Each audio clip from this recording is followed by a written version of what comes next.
You don't have to be a professional chef to distinguish shitty food from good food. In the same regard, you don't have to be a professional editor to distinguish a well-edited video from a badly edited one. That's why I decided to look at some of your edits today and judge them fairly harshly. I won't be making any jokes, I will just purely shit on them. I want to say that's a joke, but I'm pretty certain that won't even be a joke. First up, you sent me Ebonito plays scary games with a heart rate monitor. Let's look at the thumbnail, let's look at the title. If a video doesn't have a good thumbnail, if a video doesn't have a good title, that absolutely breaks or makes the video. It can have banger editing, but you know, if it doesn't look good, then nobody's gonna click on it. I'd say text, slightly small. Evan doesn't really stand out from the background to foreground because both are like black. I mean, I'd say on a scale, it's more in the upper half rather than the lower half. You still have a good reaction, you don't have that many elements going on, and it goes well together with the title.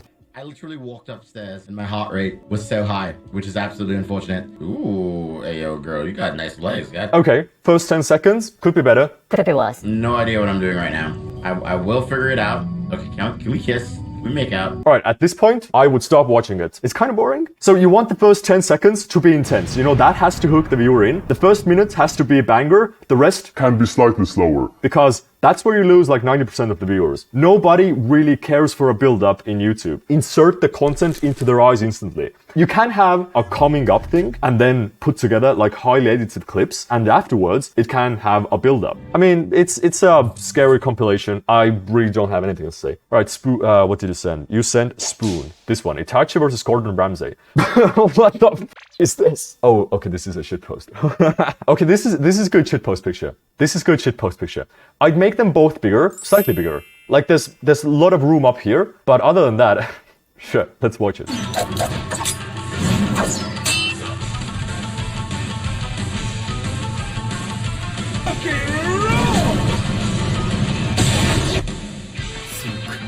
Alright, okay, that was a good shitpost. I like this. Well done, Spoon. What it's like dating a VTuber? Let's look at the thumbnail. This is as perfect as you can get. A minimalistic thumbnail going well together with a title. Don't know if it's clickbait, doesn't matter. I mean, it's perfect. Let's look at the video.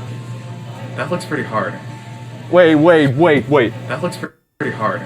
Okay, it was fine. I thought you missed a word, but it's fine. What? What does this have to do with me? Okay, again, now you did what I said for the previous video, where you included a 10-second snippet before, you know, the actual thing to build up. The only problem is it wasn't that interesting. I mean, what happened here? Like, why would we be interesting? Like, there's hints of something interesting in there, but it's not that clear and it's not that interesting. So I'm about to meet a VTuber in real life, and I know a lot of you guys, that is your one dream. And one thing I've noticed in my time of meeting and knowing VTubers, it's the fact that like every single VTuber just happens to be insanely attractive. Okay, shit. Why wasn't that in the beginning? This was such a good hook. If you had this in the very beginning, interlaced with like B-roll or like the VTuber herself, that would have been so much better than what you had in the beginning. Do subtitles make a video better? Is it actually being read, or is it just giving some more visual stimulus to the viewer? It's both. It's visual stimulus in the case that you don't actually click on the video. You see that the subtitles there, and you can also kind of like glimpse into the video. It does help with understanding the video better if they are in the video. It doesn't have to be the whole video. Oh, I love him so much. Yeah, okay, I would click off.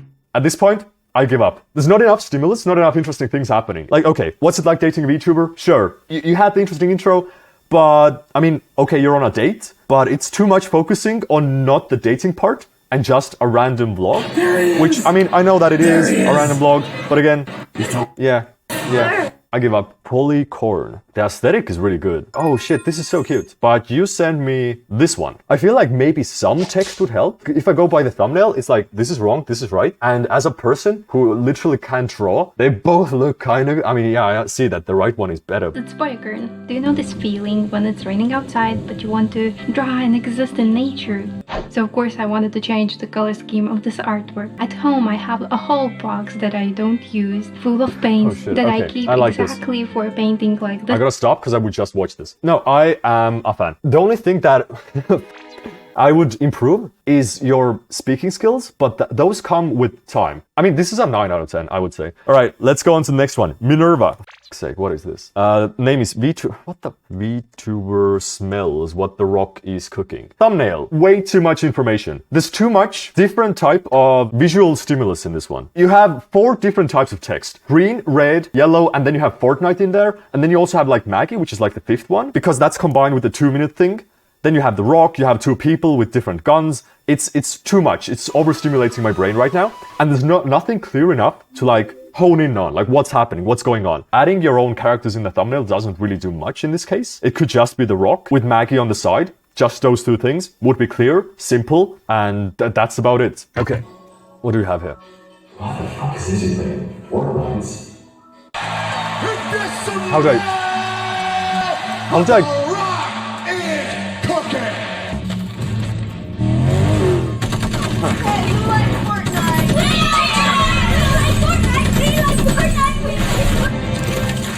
I got over it.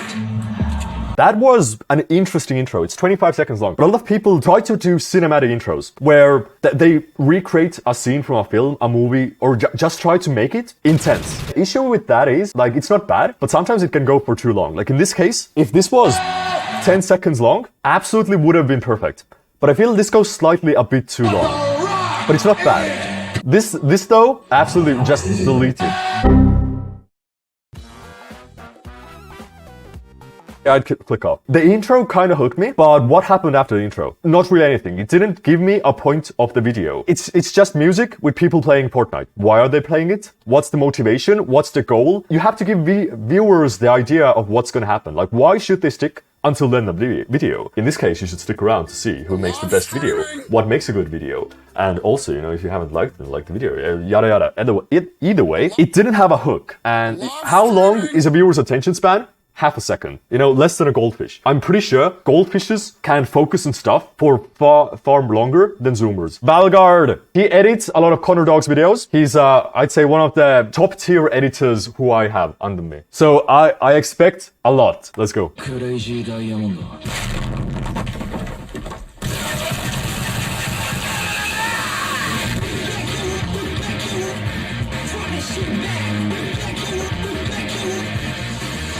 What the f***? Let's move on to the next one. Izzy, I know the start is slow and the video is long, so rather have comments on other parts. If you're not gonna include a timestamp, then that's not gonna happen. What do you expect your video to do? Do you make videos only for your specific viewers? Do you make videos to do well on YouTube?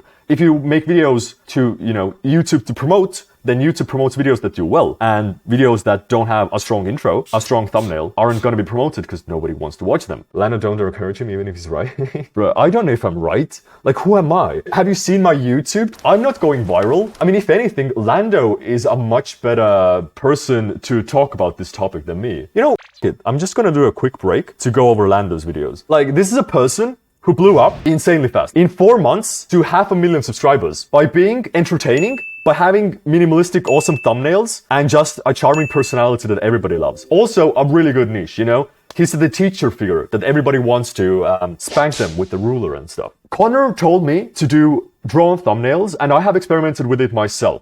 Drawn thumbnails, in your case, is your strong suit, because it gives a very clear vision of your channel while being very unique. If you added your face, that would literally add nothing. So in this case, Virtual, really big Trackmania streamer, YouTuber, having, you know, the face in the corner doesn't add that much, but it's on brand. Like, if you go on YouTube, do you really click that much on Trackmania videos? Like, no. In some cases, the face does add more. It depends completely on the subject of the video. Like, face definitely attracts, like, the eye more, but if every video on YouTube has a face, you don't end up clicking on it, because why should you get, like this one has a face on it. I don't give a shit. This is Tom Scott. I love Tom Scott. Of course I'm gonna click on it. But, I mean, this? Who's this? I don't care. What the f*** is this? Alright. Alright. We have OKJ Love. Right, how a Pokemon card is made. That is really interesting. Yeah, this is good. It's a very clear image. The title, you know, adds. This is, I'd say, this is like the second perfect thumbnail title combo I've seen today. But it's a long time ago, isn't it? Have you ever wondered how a Pokemon card is created? With so many new cards releasing every year, and 898 different Pokemon in existence, the Pokemon trading card game has established 25 years worth of different illustrations. But what's the process of taking a card from concept to the final illustrations that we appreciate every day? Saito-san is... Yeah, I like this. You named the topic, instantly went into it, explain what you're gonna say, explain the process to us. Since the topic is already so interesting, I would watch the rest of it as well. Alright, Jujutsu Kaisen story hits different. What is the thumbnail? This one. Whoa, this is a difficult one, because it's not bad, but it's not unique. I feel slightly out of my depth trying to explain this. It's clear, it's visually striking, but the content itself is on the line of anime reviews done like 4-5 years ago. I'd say it's like a 7 or 8 out of 10 overall. For the better part of the last year, I've been obsessing about Jujutsu Kaisen, which is a shonen anime adapted from a manga by Akutami Chichi. I started watching it because a lot of people on my timeline and around me were watching it, and I just vibed a lot with the character designs. I'm gonna stop here. Ezzy, can you explain, when you made this video, who was it for? Like, what type of audience were you aiming for? The thing is, I've seen Jujutsu Kaisen. I like the anime, and I, as a viewer, don't gain anything by somebody explaining to me something that I already know. Like, description of the plot, I read the manga, story after. Okay, oh shit, this is actually good. Okay, you get bonus points. Because in this case, I didn't care about the video, I would have clicked off. But now, I'm scrolling further to see if you bring up any topic that could actually interest me. So that's how you could hook a viewer back in. But in this case, I feel the audience that you're aiming towards is people who haven't seen Jujutsu Kaisen, because if you have seen it, watching somebody go over it isn't that interesting. Alright, Petrovsky. Are you verifying your age? Hood Olympics. I'm gonna watch Hood Olympics. Oh, shit. Rate my video and thumbnail. I expect a roast. I don't know if I want to watch the thumbnail on YouTube. Okay, the thumbnail, I'm not gonna look at it on Twitch, alright? Let's just say, I have nothing bad to say about the thumbnail. It's fine. Nixolai. Right, thumbnail. They created Super Mario 64 in Trackmania. Okay, that is good. That is a good title. Thumbnail is actually also kind of good. I'd say the combo is really good. It's very simple, minimalistic, and goes together with the title, which is the most important thing. Also, I can't stop looking at this one. I keep trying to look at this, but my eyes just go, what is this? I wanna click on this one. I am a gamer. We know this, and one of the games I've never actually played is Super Mario 64. Now, I thought I want to learn Super Mario 64. That is not what we're doing today. I mean, you're a professional editor, you know how it goes. The only thing I would say to you, like the intro itself is very Ludwig-esque. There's nothing wrong with the intro, but it's 30 seconds long. But I feel like you could do the intro or like explain what's going on in 2 or 3 sentences. I feel like purely because you're not such a high personality and you still want audience who, you know, doesn't know you, then 30 seconds just feels kinda long. Other than that, I don't know. I mean, gamer, the premise itself is really good. I might watch this after the stream ends because I'm kind of interested. Thank you for watching the video. Please don't forget to hit that like button. It boosts me eyes with algorithm. And don't forget to subscribe. It costs you nothing. If you want to see any more videos like these where I judge... I almost had it.